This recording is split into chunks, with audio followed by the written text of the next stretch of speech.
There have been several developments this week that will impact our lives, a few in potentially severe ways. In this video, we're going to take a look at this week's revelations about a Russian nuclear threat from space, the U.S. economy, greedflation, homelessness, immigration, and weather-related events that will impact our food supply. I'll also explain what that all means to you no matter where you live. We're also going to announce this week's giveaway and the winner for last week, so definitely stick around for that. Now, before we jump into this video, let me once again say this up front, as I do every week in these news segments. I do these news segments not to instill fear or anxiety in you, my community. I know many of you are looking for information to help you shape how you prepare. And that's honestly why I keep a close eye on world events. There's admittedly a fine line between being informed and being scared. And if you find yourself dealing with anxiety, focus on the practical things you can do. I've got plenty of DIY and how-to videos in our library. If you're new and have no idea where to start, I'll post some links to some great starter videos in the description and comments section below. And also at the end of this video, I'll share some of the projects I've been working on in the past week. All right, there's a lot to cover, so let's jump in. Russia. On Wednesday, there was quite a bit of stir in D.C. about a foreign entity that posed a threat to our national security. And this was created because Congressman Turner released a statement indicating a threat existed and called on the administration to brief and declassify all information about it. Now, in a statement, Congressman Turner called for declassifying details regarding the threat, which could compromise sources in the process. And at the same time, the Senate Intelligence Committee leader suggests that declassification could risk exposing sensitive sources and methods. A meeting was already scheduled on Thursday to brief congressional leaders about this threat. And within a few hours, two unnamed Capitol Hill sources indicated that the threat was nuclear in nature and in space. Now, around that time, we also found out that it involved Russia. And all this information is unconfirmed and really just leaks for all we know. I will tell you that this intelligence of this magnitude usually comes at a cost when those it's gathered from catch wind of us knowing. Either Russia intentionally leaked the information to appear more capable than they really are by feeding it to our intelligence network and stirring us up into a panic, or someone risked their life or was somehow compromised into leaking the information to the West's intelligence apparatus. And if the latter is the case, those assets will be targeted by Putin because the information is out there. Now, based on what we know, if we assume these three pieces of information, Russia, satellites, and nuclear, are accurate, we're looking at a few different scenarios. We do know Russia is reportedly developing a space-based nuclear capability with potential threats to the U.S. and its allies, including targeting satellites. However, it's uncertain whether this involves nuclear-powered devices or actual weapons. And blinding U.S. satellites and degrading potential nuclear launch capabilities and communication would be an act of war. Still, it would also be somewhat complicated to link back to the attacking nation. After all, it's all happening in space 600 to 22,000 miles above us. Potential measures include anti-satellite weapons, nuclear-powered satellites carrying conventional weapons, nuclear-armed satellites despite the Outer Space Treaty's ban on nuclear weapons in space, or electromagnetic pulse weapons. And the last two would be weapons of mass destruction capable of entirely wiping out a nation's infrastructure. We also don't know at this point where Russia is with its nuclear space program. Have they already launched components? Are they about to launch? Or are they close to developing but really haven't got it in place yet? We will all have to wait until more information is leaked from the Hill. And in the meantime, you should take this opportunity to understand how dire this threat could actually be. Now, I put an emphasis on could be. I'll link to some other videos on EMPs because I think it might be time to move this from the theoretical to the slightly more probable. Now, I'm not going to panic at this point, nor should you, but it would be wise to prepare.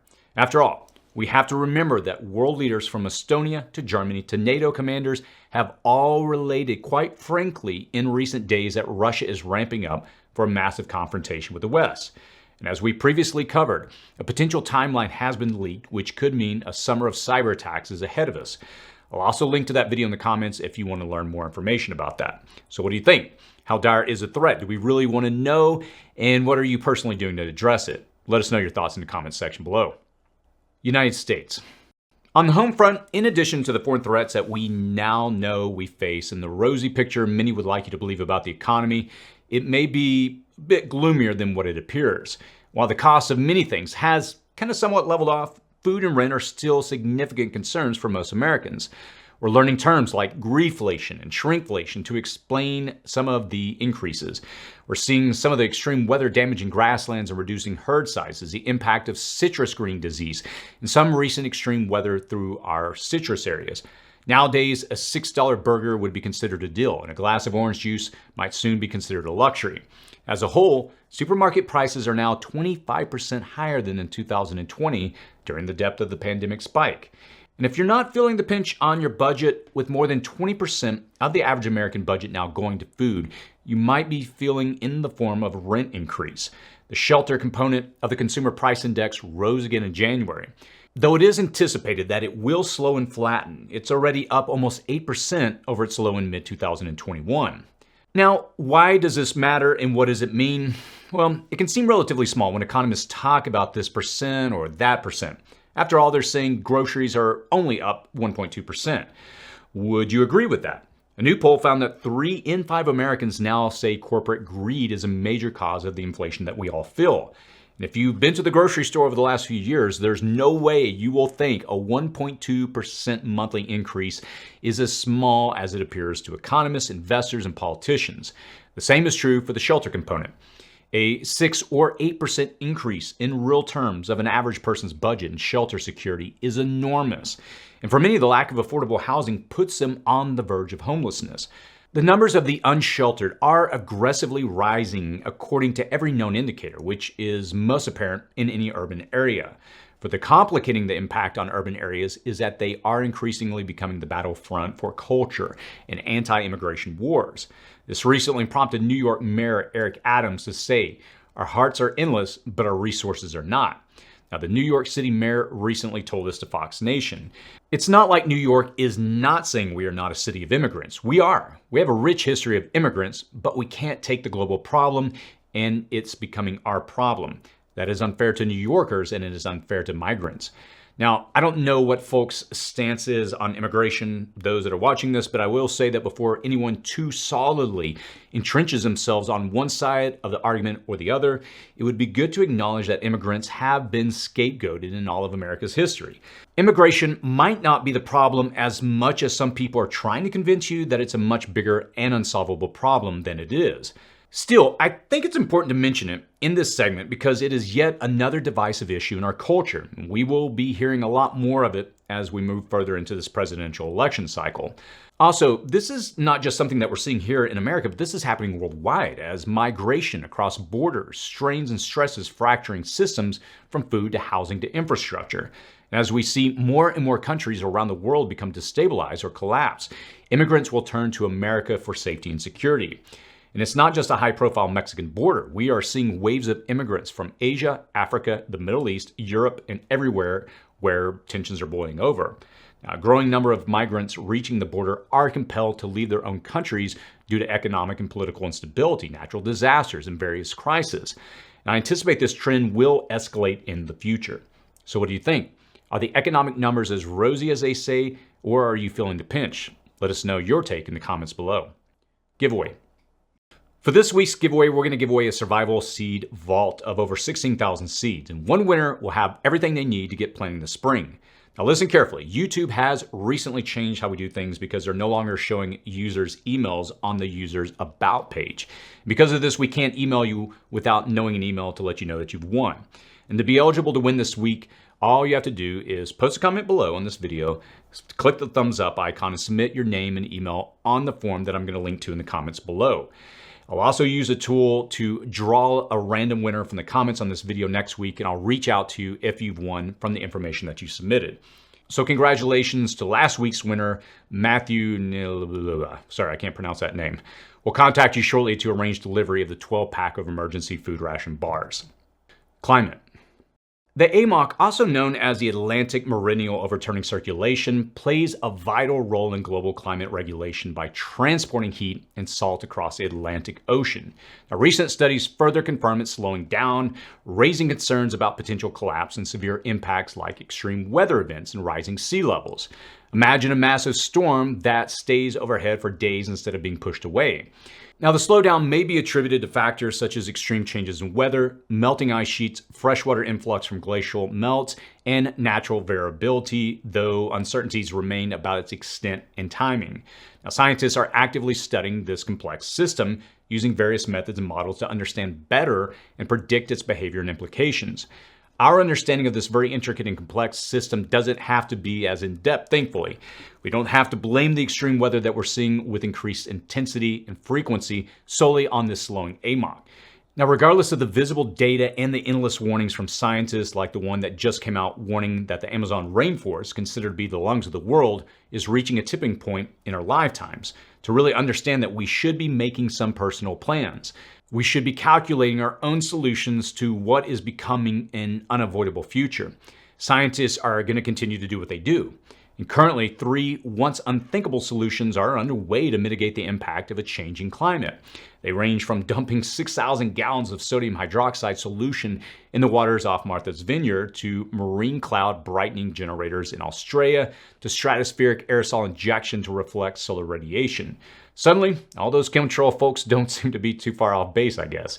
And you may remember our use of the caustic soda sodium hydroxide from our soap making videos. And if you do, you might also remember that the cautions about wearing eye protection and gloves and not breathing any fumes, but I guess we shouldn't be concerned about dumping 6,000 gallons of it in the ocean. Sarcasm aside, I close with this piece about the AMOC to, again, emphasize to you that the debate about the causes will continue, and they'll continue to test more radical possible solutions, which themselves could have consequences. But that's literally not going to change your weather for the better. Extreme weather directly threatens you, your food supply, and your infrastructure. We're seeing a lot of insurance companies in the state I live in leave.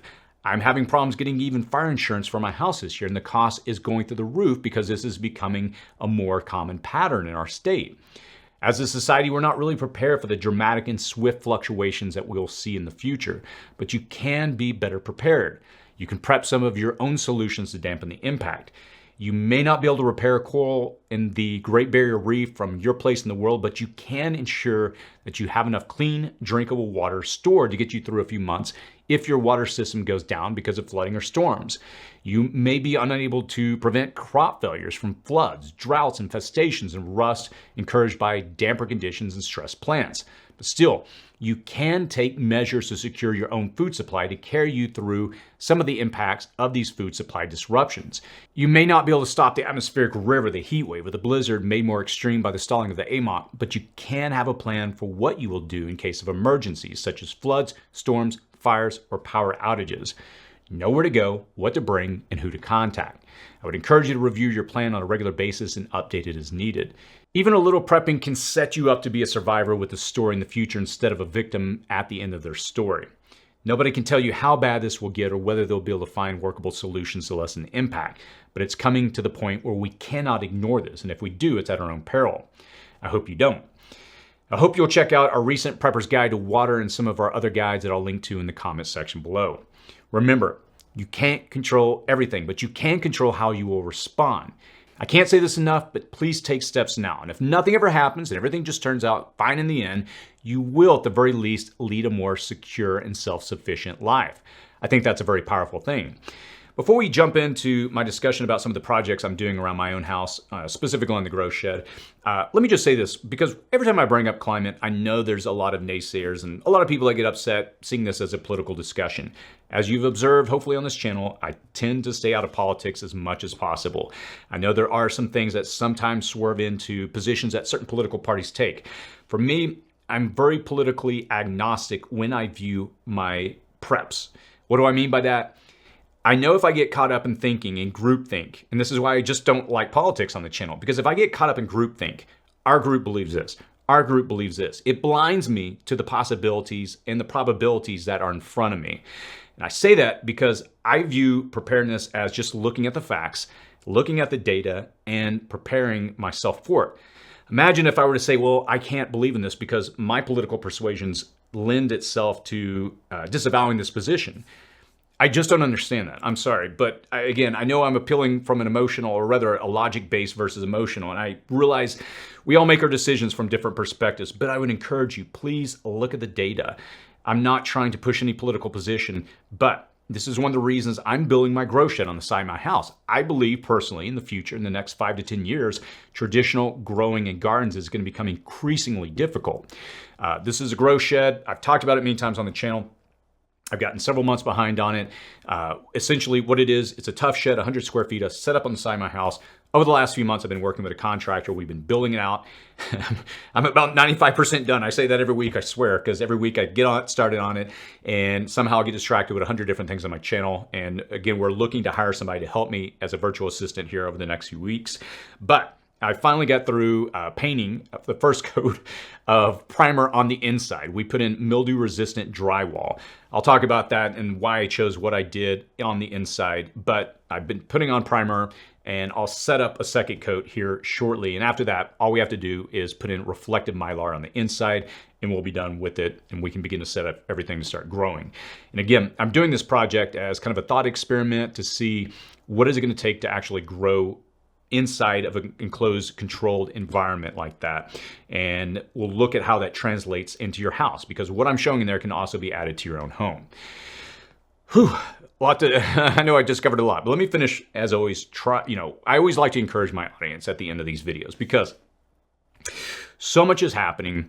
I had a call today with a reporter from ABC News, and they were just asking, they're doing a segment on preppers. They were asking me a lot of questions, and it was interesting. I didn't really ask a person that much if they themselves are a prepper. My assumption is no, but it was interesting even hearing her feedback and what she's seeing, not only from people that she's interviewing, but just from the general, feeling, the insights that she gets from people around her where she lives. She's in New York. And there's this general sense of we're living in a time of uncertainty and upheaval. And it's fascinating as we're going to inevitably watch over the next few years. This lifestyle of preparedness is no longer going to be a fringe element. We're increasingly seeing it move into the mainstream conscience. We're seeing different movies roll out. What was the one from Julia Roberts on Netflix recently? The World We Leave Behind. Sorry if I'm butchering the title, but we're seeing more and more of these because I think people are finally kind of connecting the dots that we live in this time where we're dependent upon systems and things can break very quickly. All that to say, my encouragement to you is this: don't get motivated by fear. Just look at the information. And again, that's why I approach preparedness the way I do. And that's the way I present it on this channel. As I mentioned a second ago, I don't like getting into politics. I think that gets into groupthink and it gets into this mindset that our tribe, thinks a certain way. And once I've personally been able to pull back and say, okay, I'm not going to allow a groupthink mentality to define how I prepare, it's enabled me to look at things from a different position. And it's been encouraging because what I feel is best I can to see things hopefully from a state of reality of what's really playing out and how do I prepare for that. And my encouragement is no matter where you are, no matter what position you may be in, there is always time to prepare. All we have is today and tomorrow. I can't control what happened yesterday. And if you say, well, I wish I'd have got started a year ago, 2 years ago. I mean, we all wish we'd have done things differently, right? No one had a crystal ball, but here we are today, and today is all you have. And I would encourage you to continue to move forward. If you're saying, well, I don't know where to start, again, we'll post links below. My biggest encouragement to my community this year, and I'm going to hammer it nonstop, is focus on your physical fitness. That is one thing that is 100% in your control. I know there's going to be individuals that have health issues that you may not be able to do much or you're limited, and I respect that. But if you're being honest, I think the majority of you watching this do still have the ability to get up, get yourself physically fit, and do whatever it takes. I've been committed over the last month. I've dropped 7 pounds in the last 4 weeks just from doing the same thing every day, getting up, working out, and eating healthy. And I've got a lot more to go. I'm about another 10 to 12 pounds off. But all that to say, please let me encourage you with this. Just please take the steps. Again, we have so many videos below I'll post, but this is your time and this is your opportunity. Take advantage of it. As always, stay safe out there.